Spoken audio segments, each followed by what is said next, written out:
Halo semuanya, ketemu lagi dengan saya di sini. Saya David Napitupulu di channel saya David Dorcas Official. Di video kali ini saya akan membahas materi biologi kelas 12 di semester ganjil dengan topik glikolisis.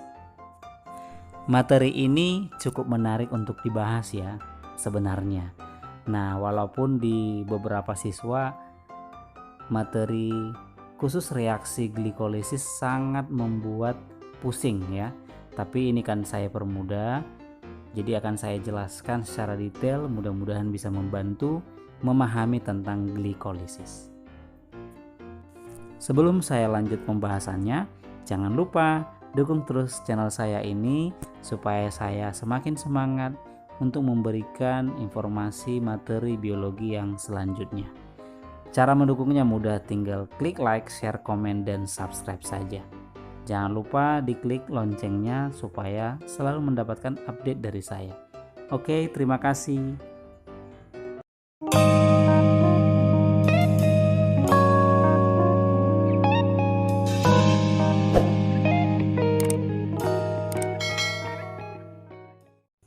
Oke, pertama sekali kita harus tahu sebenarnya pengertian glikolisis itu apa.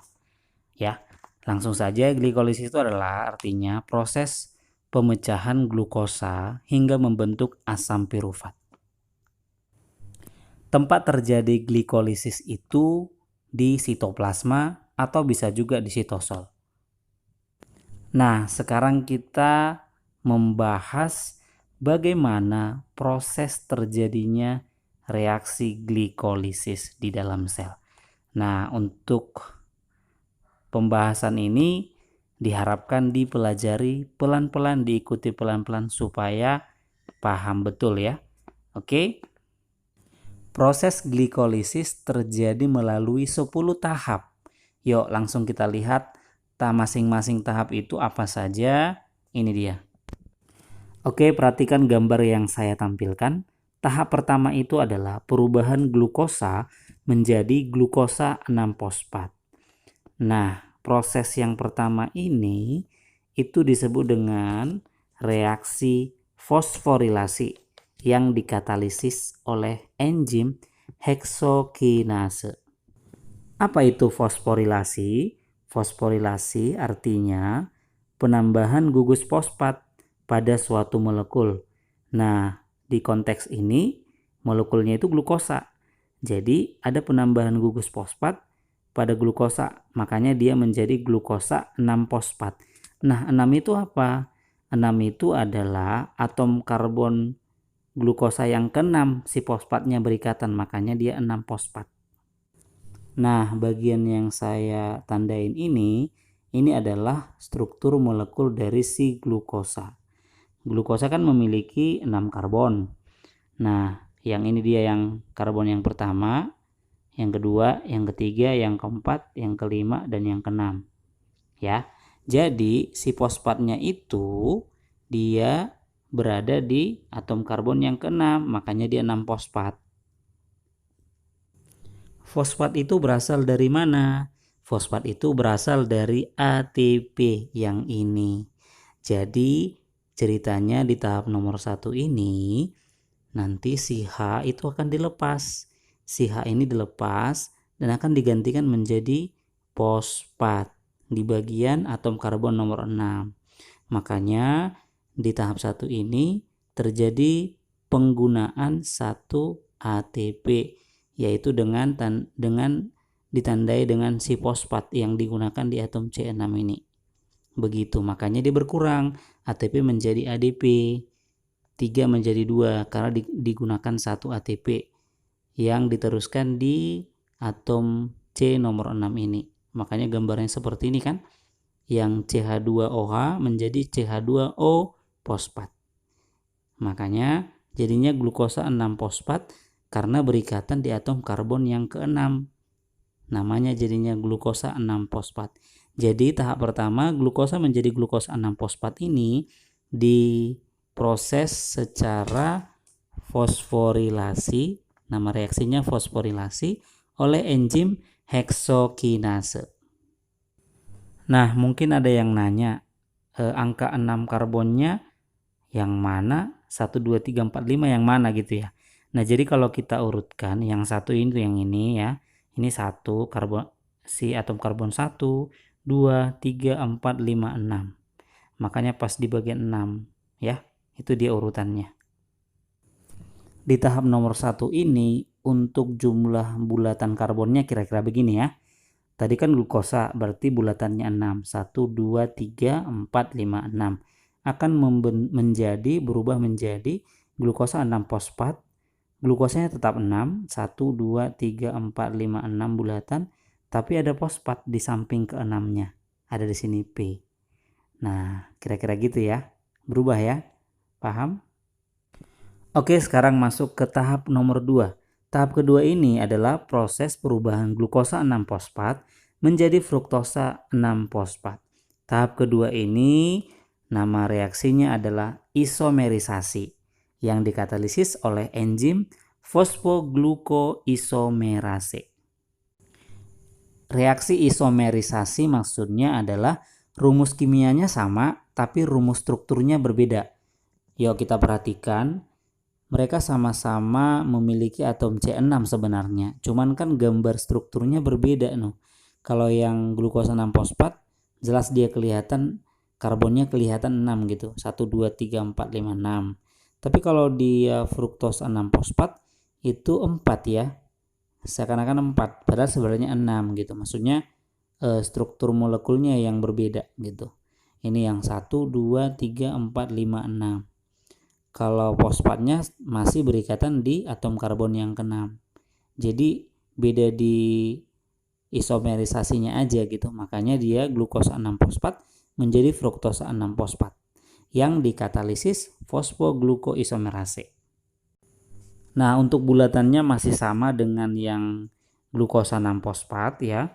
Glukosa 6 fosfat tadi kan 1 2 3 4 5 6 baru sebelahnya itu ada si fosfat. Nah, fruktosa juga sama kok. 1, 2, 3, 4, 5, 6 baru sebelahnya ada fosfat. Jadi nggak ada perubahan untuk si fosfatnya. Kita masuk ke tahap yang ketiga. Tahap yang ketiga ini adalah perubahan fruktosa 6 fosfat menjadi fruktosa 1,6 bifosfat. Tahap ketiga ini reaksinya namanya adalah fosforilasi yang dikatalisis oleh enzim fosfofruktokinase. Jadi tahap ketiga hampir sama dengan tahap pertama ya. Sama-sama reaksi fosforilasi yang artinya penambahan fosfat. Makanya di sini hasilnya fruktosa 1,6 bifosfat.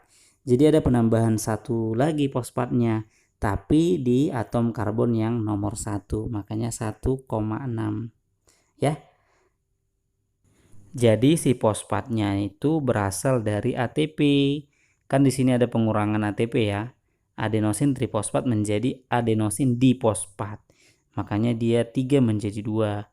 Satu fosfat ini itulah yang ke atom karbon yang nomor 1. Ya.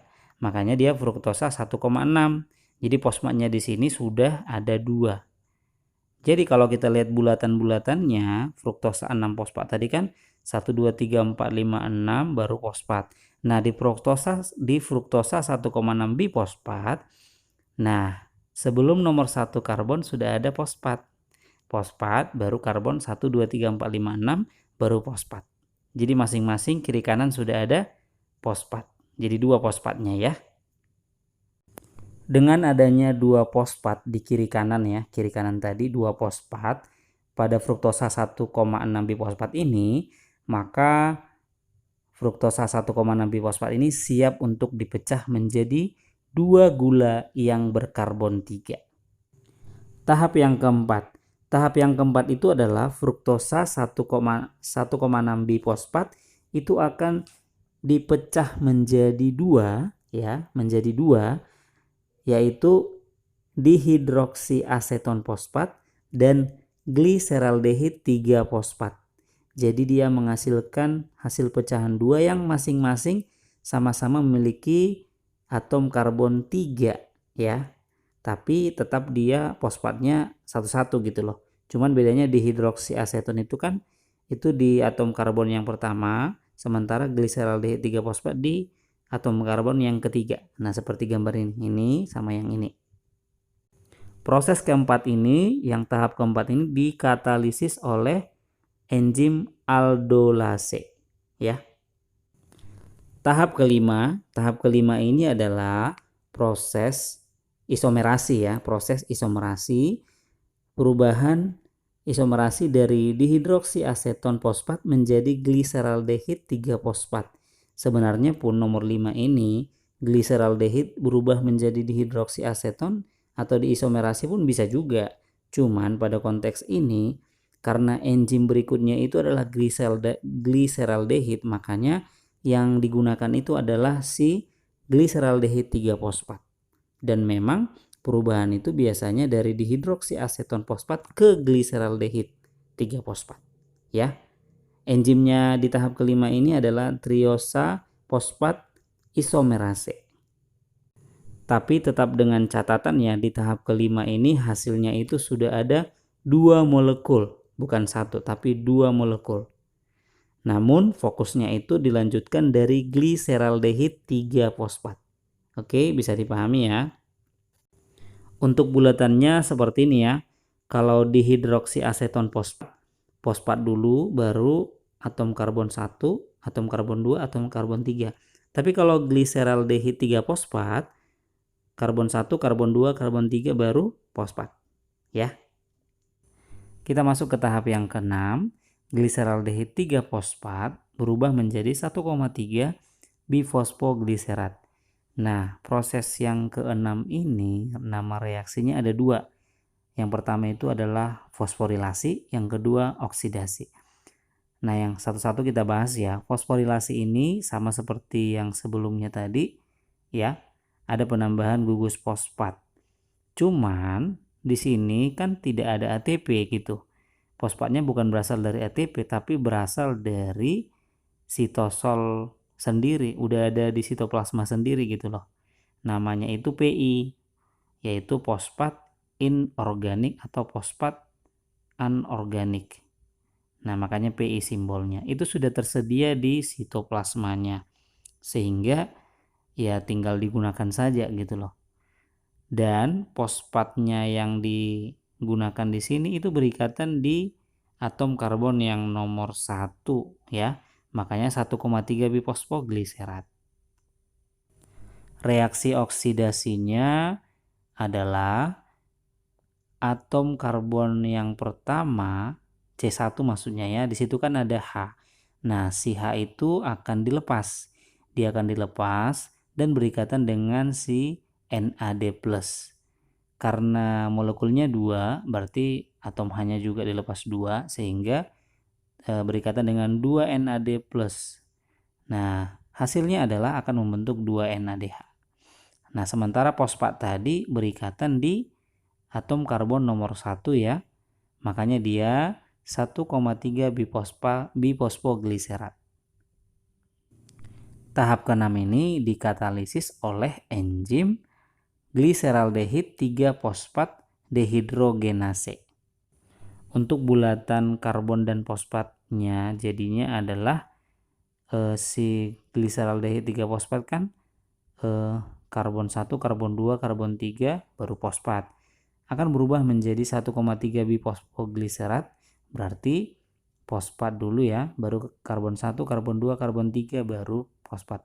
Jadi di sini fosfatnya sudah ada 2, ya. Tahap ketujuh itu adalah 1,3 bifosfogliserat akan diubah menjadi 3 fosfogliserat. Nah, reaksi di tahap ketujuh ini namanya adalah transfer fosfat yang dikatalisis oleh enzim fosfogliserat kinase. Transfer fosfat di sini maksudnya adalah fosfat yang ada di atom karbon yang pertama pada 1,3 bifosfogliserat tadi itu akan dilepas. Fosfatnya akan dilepas pada C1, ya. Dilepas kemudian akan berikatan dengan ADP. Karena di sini 2 molekul berarti fosfatnya juga 2 molekul, makanya berikatan dengan 2 ADP hingga membentuk yang namanya 2 ATP, ya. Jadi tujuan transfer fosfat itu adalah untuk menghasilkan yang namanya sejumlah ATP atau energi. Oke, ketika misalnya sudah dilepas, maka bersisalah si fosfat di C yang ketiga ya. Makanya dia hasilnya itu adalah 3 fosfogliserat, tapi tetap 2 molekul. Untuk bulatan fosfat dan karbonnya berubah ya. Kalau tadi 1,3 bifosfogliserat tadi kan fosfat, baru C1, C2, C3 fosfat. Kalau 3 fosfogliseratnya menjadi C1, C2, C3 fosfat. Tahap ke-8 yaitu 3 fosfogliserat berubah menjadi 2 fosfogliserat. Nah, tahap ini reaksinya namanya adalah relokasi fosfat atau perpindahan si fosfat dan dikatalisis oleh enzim fosfogliseromutase. Relokasi fosfat di sini maksudnya perubahan dari atom C3, fosfatnya C3, relokasi atau berpindah ke C2. Ya, kelihatan dari gambarnya ya. Itu saja sih, nggak ada hal yang begitu ribet di sini. Gampang ya. Untuk bulatannya berarti 3 fosfogliserat itu berarti C1, C2, C3 kemudian fosfat. Sementara 2 fosfogliserat berarti C1, C2. Di C2 itu ada fosfat. Kira-kira gitu, baru C3. Tahap yang ke-9, 2 fosfogliserat akan berubah menjadi fosfoenol piruvat atau PEP istilahnya. Nah, reaksi di sini namanya adalah dehidrasi ya. Dan dikatalisis oleh enzim enolase. Nah, kenapa bisa terjadi dehidrasi reaksinya? Kita perhatikan di sini di atom C2 dan C3. Atom C2 itu kan ada H. Nih ya. Atom C3 itu akan ada OH. Jadi H plus OH itu kan sama dengan H2O. Jadi dehidrasi berarti pelepasan H dan OH. Artinya H dan OH atau H2O-nya itu dilepas. Sehingga kalau dia dilepas, sisanya adalah rumus molekul dari fosfoenol piruvat atau PEP. Dan di sini molekulnya kan H2O yang dilepas itu adalah 2. Kenapa? Karena berawal dari 2 molekul gitu ya. Di tahap ke-9 ini untuk bulatannya sama aja ya. 2 fosfogliserat tadi C1, C2, di C2 ada fosfat, kemudian C3. Fosfoenol piruvat juga sama, C1, C2, di C2 ada fosfat, baru C3. Sama saja. Masuk kita ke tahap yang ke-10 atau tahap terakhir dari proses glikolisis, yaitu fosfoenol piruvat atau PEP berubah menjadi asam piruvat. Nah, di tahap ke-10 ini reaksinya adalah transfer fosfat ya, dan dikatalisis oleh enzim piruvat kinase. Transfer fosfat di sini sama dengan tahap nomor 7 ya. Jadi fosfat yang ada di C2 itu akan dilepas, kemudian berikatan dengan ADP hingga membentuk ATP. Karena di sini 2 molekul, berarti fosfatnya juga 2 molekul, sehingga akan berikatan dengan 2 ADP hingga membentuk yang namanya 2 ATP. Jadi tahap ke-10 dia akan memproduksi yang namanya energi atau ATP. Dan ketika dilepas fosfat di C2 tadi, terbentuklah yang namanya struktur molekulnya berupa asam piruvat sebanyak 2 molekul asam piruvat. Untuk bulatannya itu berbeda ya. Si PEP itu kan C1, C2 fosfat baru C3. Nah, kalau dia di si asam piruvat nggak ada fosfat lagi, C1, C2, C3. Berdasarkan 10 tahap dari proses glikolisis tadi, maka kita simpulkan hasil yang diperoleh dari proses glikolisis itu adalah 2 molekul asam piruvat pastinya, kemudian 2 NADH, kemudian kotornya itu 4 ATP. 4 ATP sebagai kotornya. Tapi karena ada 2 tadi di atas yang digunakan, makanya netonya itu adalah ATP-nya 2 saja. Oke? Oke, sekarang kita masuk ke latihan soal. Ini soalnya panjang kita persingkat nggak apa-apa ya.